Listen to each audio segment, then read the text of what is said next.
Bonjour, bonjour à toutes et à tous. Merci à l'Ordre des masseurs kinésithérapeutes de m'avoir confié l'animation de ce colloque.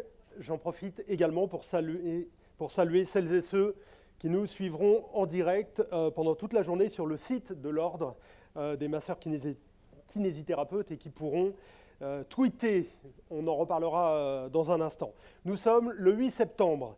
C'est la journée mondiale de la physiothérapie. Nous sommes en 2016, l'année des 70 ans de votre profession et celle du 10e anniversaire de votre ordre. Autant dire que les symboles forts ne manquent pas pour cette journée de débat. Ce sera donc l'occasion d'appuyer sur pause pour réfléchir au devenir de la kiné, comment faire en sorte qu'elle occupe toute sa place dans le parcours de soins de demain, qu'elle soit valorisée, reconnue comme une discipline scientifique sans perdre de son humanité, donc qu'elle réponde encore mieux aux attentes des patients en leur garantissant fiabilité et transparence. Toutes ces questions nous amèneront donc à parler aujourd'hui des enjeux démographiques, de la formation des kinés, de leur place à l'hôpital, des nouvelles pratiques et des nouveaux outils qui se mettent en place, des progrès en matière de recherche et bien sûr de l'éthique, de la déontologie qui sous-tend l'ensemble de ces problématiques. Allez, on va être ambitieux, donnons-nous un but, faire en sorte d'avoir dessiné à la fin de la journée les contours de la kinésithérapie de demain. Pour l'instant, je vais céder la parole à notre hôte. C'est le président d'Universcience, l'établissement public du Palais de la Découverte et de la Cité des Sciences et de l'Industrie, ancien directeur de cabinet de Marisol Touraine. À ce titre, il connaît bien votre ordre, celui des masseurs kinésithérapeutes avec lequel il a collaboré assez étroitement. Je vous demande d'accueillir Monsieur Bruno Macquart.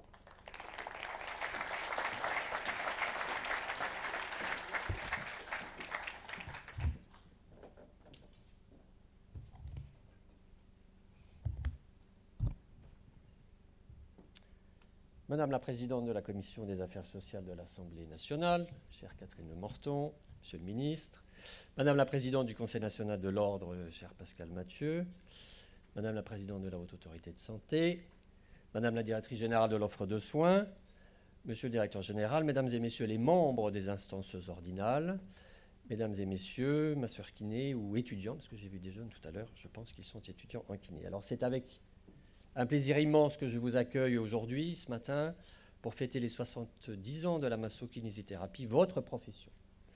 Un plaisir double, celui de vous recevoir et puis celui de vous retrouver. D'abord parce que vous nous avez fait l'honneur, cher Pascal, de choisir notre maison en cette occasion importante. Ensuite parce que nous avons eu à travailler ensemble, cher François, par le passé, alors que j'exerçais d'autres fonctions que celles que j'occupe aujourd'hui. Je suis donc particulièrement heureux de vous voir réunis dans cette salle.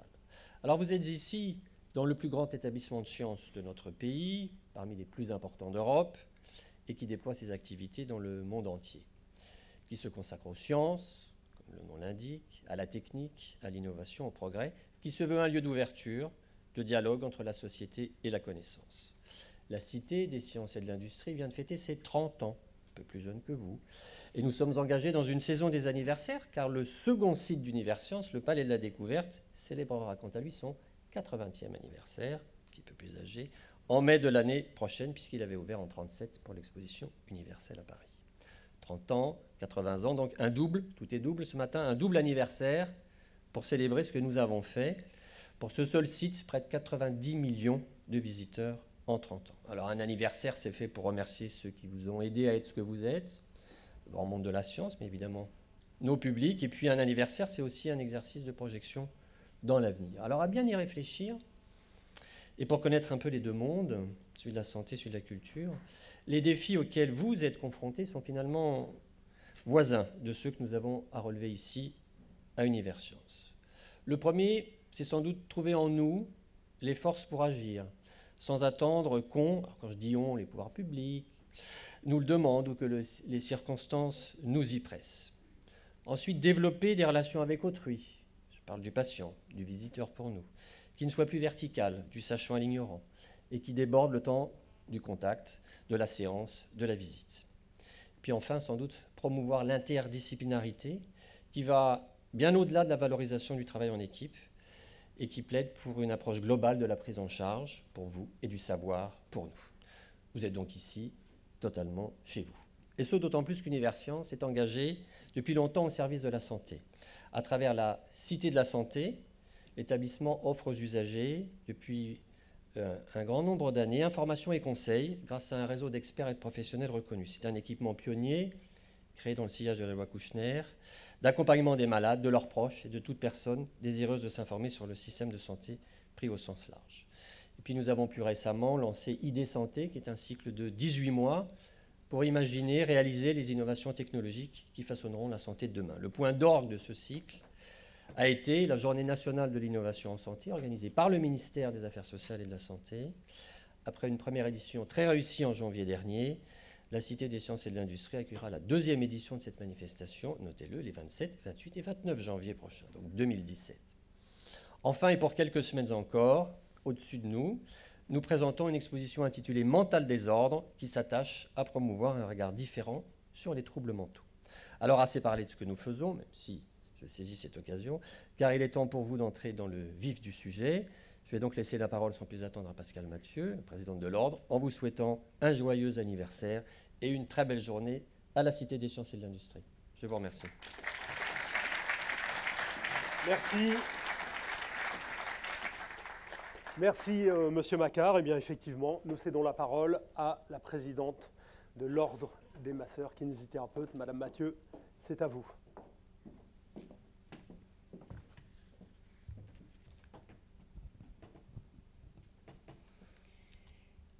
Madame la directrice générale de la Direction générale de l'offre de soins, Anne-Marie Armenteras de Saxé, Monsieur le ministre Luc Ferry, Monsieur le ministre député européen Alain Lamassoure, Madame la présidente de la Commission des affaires sociales de l'Assemblée nationale, chère Catherine Lemorton, Madame la présidente du Collège de la Haute Autorité de Santé, Agnès Buzyn, Monsieur le directeur général de l'assistance publique Hôpitaux de Paris, Martin Hirsch, Monsieur le directeur général du CHU de Toulouse, cher Raymond Lemoine, Madame la coprésidente du collectif interassociatif sur la santé, Madame Desclercq-Dulac, Madame la présidente du LENATFI, Catherine Picard, Messieurs les présidents des ordres, français et étrangers, Monsieur le président de l'Association médicale franco-libanaise, Monsieur le président du Conseil national des universités de MPR, président de la SOFMER, cher Pierre-Alain Joseph, Mesdames et Messieurs les présidents et conseillers de l'Ordre des kinésithérapeutes, Mesdames, Messieurs les présidents de syndicats, Mesdames, Messieurs les directeurs d'IFMK, chers consoeurs, chers confrères, chers amis, Mesdames, Messieurs.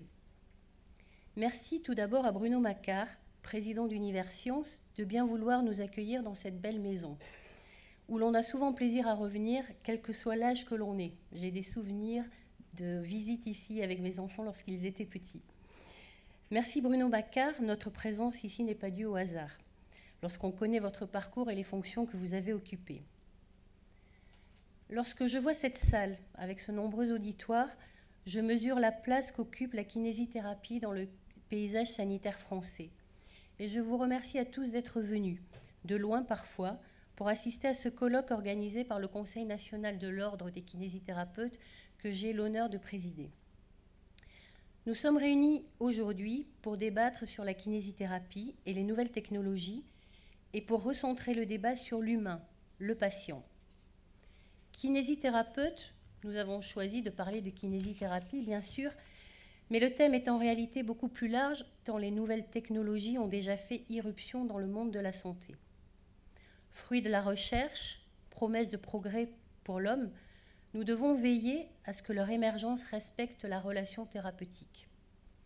Qui mieux que l'ordre, garant du respect de la déontologie, pouvait s'interroger sur ce sujet.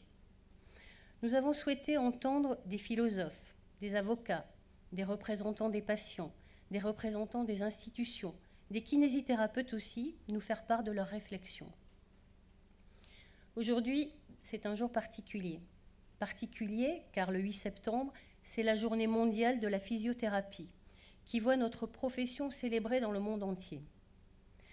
C'est aussi un jour particulier, car j'ai le grand bonheur de présider une institution qui fête ses 10 ans cette année. Et cet anniversaire coïncide avec les 70 ans de la kinésithérapie, créée en 1946. Il y a 70 ans, combien de pays étaient dotés de professionnels chargés de rééduquer les patients? La France a été pionnière en la matière, comme elle se place encore de nos jours au tout premier rang des innovations en santé. Et Bruno Macquart l'a rappelé avec la belle journée à laquelle nous avions participé des innovations en santé en janvier dernier. Notre Constitution garantit à chacun la protection de la santé. Et c'est l'honneur de la France de permettre à chacun de recevoir les soins les plus appropriés. La loi de modernisation de notre système de santé du 26 janvier 2016, portée par Mme Marisol Touraine, a mis fin à une singularité. La définition de la kinésithérapie a évolué, après 70 ans de bons et loyaux services, sans aucune modification ou presque. Grâce à la volonté de tous les acteurs de la profession, présents ici, grâce au soutien de tous les parlementaires, et je tiens à saluer ici l'action déterminante de la Commission des affaires sociales de l'Assemblée nationale et de sa présidente, Mme Catherine Lemorton, comme aussi celle de la Commission des affaires sociales du Sénat. Grâce surtout à la volonté de la ministre, la kinésithérapie ne se définit plus selon 2 actes, mais selon des missions de santé publique. Mais ce n'est pas tout. Si pendant des années, nous regardions, attristés, les autres pays avancés en matière de kinésithérapie, avec création de disciplines universitaires, accès à la recherche et accès direct, force est de constater que les blocages commencent à être en partie levés. La formation initiale se déroule désormais en 5 années, comme l'expérimentent déjà les étudiants, et je tiens à saluer les 35 étudiants de l'Institut de formation de Dax qui sont parmi nous avec le directeur et un enseignant de l'Institut. La feuille de route dévoilée par M. le Premier ministre Manuel Valls lors de la grande conférence de santé de février 2016 ouvre de nouvelles perspectives, avec la volonté de voir l'émergence d'un corps d'enseignants-chercheurs. La recherche en kinésithérapie existe déjà, même sans discipline universitaire. Et pour aider à sa structuration, nous avons souhaité mettre en place le conseil scientifique du Conseil national de l'ordre, qui regroupe des universitaires kinésithérapeutes. Ils sont ici parmi nous. Mais nous savons que la recherche ne se fait pas isolément. Il faut de la pluridisciplinarité, de l'interdisciplinarité. Et ce ne sont pas les acteurs des start-up présents aujourd'hui, pétris d'énergie et de dynamisme, qui me contrediront, je pense. La recherche se fait dans les laboratoires, elle se fait à l'université, mais aussi sur le terrain et dans les CHU. C'est pour cela que nous voulons débattre de l'hôpital de demain et de la place de nos confrères salariés. Ce n'est pas un hasard si l'Ordre s'est fortement impliqué dans la défense de la kinésithérapie salariée aux côtés de nos confrères. C'est parce qu'à l'hôpital se trouvent les patients les plus fragiles. Nous allons débattre de la nécessaire fluidification de la coopération entre le monde salarié et le monde libéral. Notre profession est dynamique, notre profession est jeune, notre profession est en mouvement. Elle a su suivre depuis 70 ans les évolutions de la société. Elle doit et saura s'adapter aux bouleversements qui s'annoncent. Car la technologie, les outils qui ne doivent être que le prolongement de la main du kinésithérapeute ne devront pas fragiliser le lien qui existe entre le kinésithérapeute et son patient. Transhumanisme, homme augmenté, objet connecté, e-santé, application, comment concilier ces progrès inéluctables et porteurs d'espoir pour certains malades avec le respect de la dignité de la personne humaine. C'est de tous ces sujets majeurs dont nous allons débattre, éclairés dans nos réflexions par des experts reconnus. Je vous remercie encore de votre présence et vous souhaite un bon colloque en cette journée mondiale de la physiothérapie.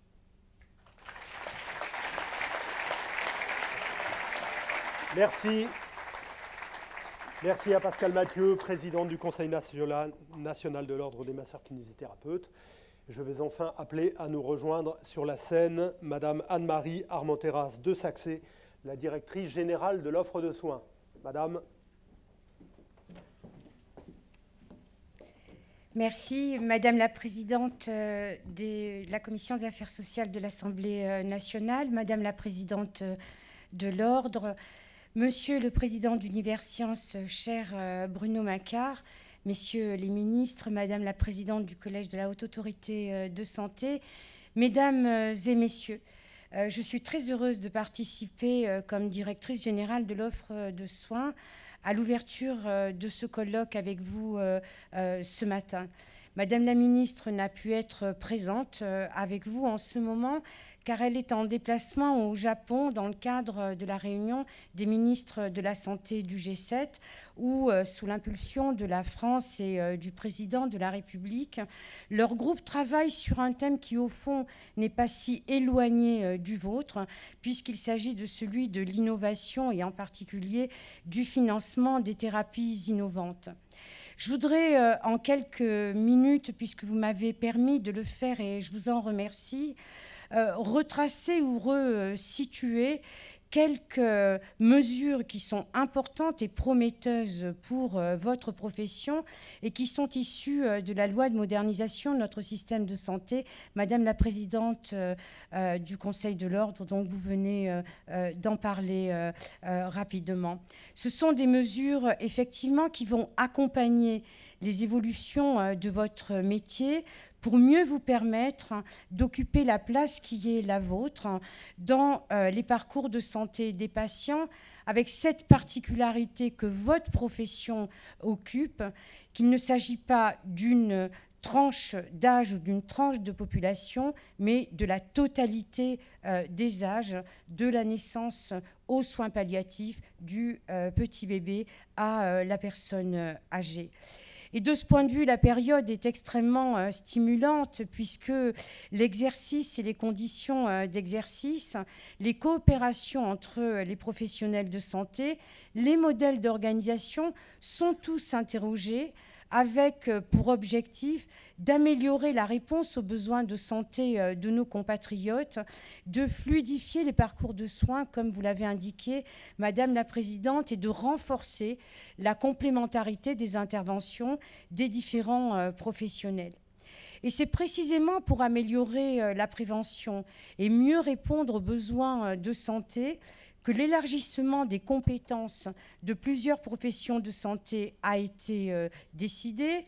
Les sages-femmes, les professions de la filière visuelle, les manipulateurs d'électroradiologie, les orthophonistes, les pédicures-podologues et bien sûr et bien entendu les masseurs kinésithérapeutes qui sont concernés.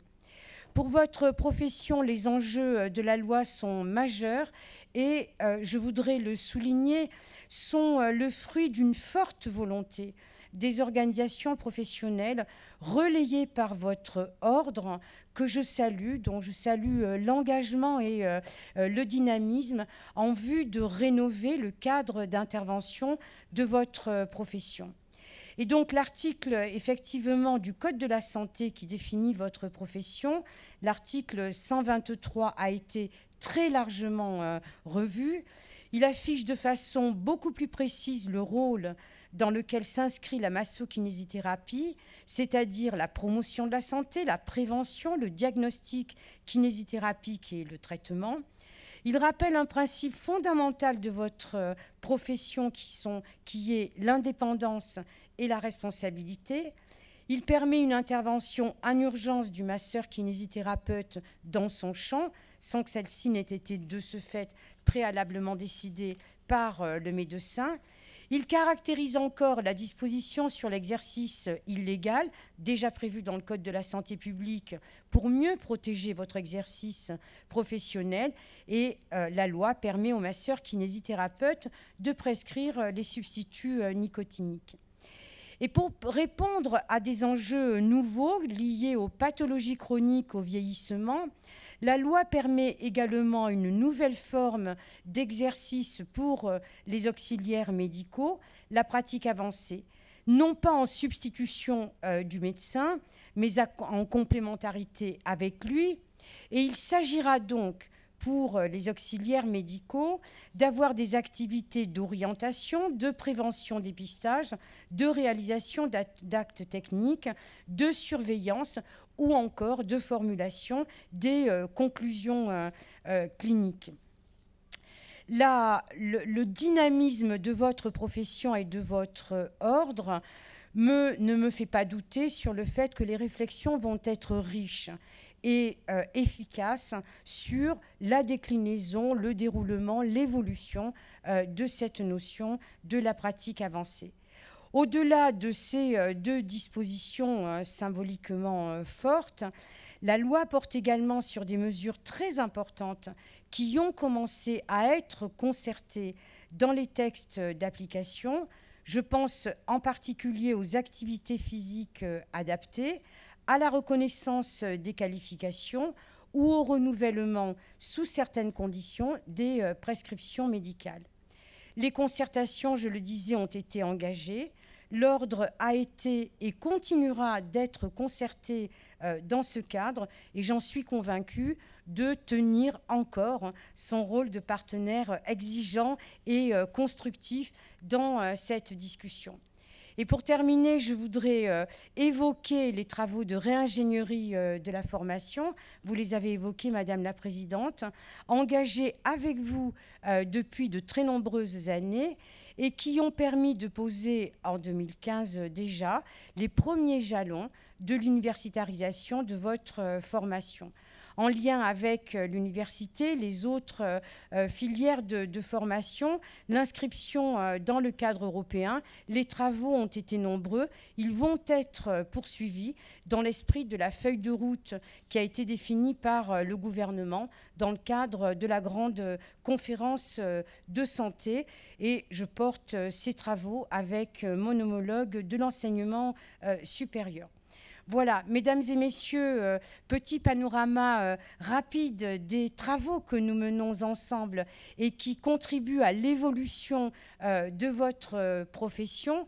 Votre profession évolue, les métiers de la santé évoluent. C'est le propre de tous ces métiers de la santé, puisque les besoins des patients changent et que les technologies ouvrent le champ des possibles. Mais dans notre secteur tout particulièrement, nous devons rester vigilants pour que ces évolutions préservent, mais renforcent également la relation humaine, qui est le fondement du soin et qui est le cœur et le pivot de l'exercice de votre profession. Au travers du thème de ce colloque, je constate en voyant les thèmes que nous partageons cette préoccupation. Je vous remercie et je vous souhaite de très bons et très riches débats tout au long de cette journée.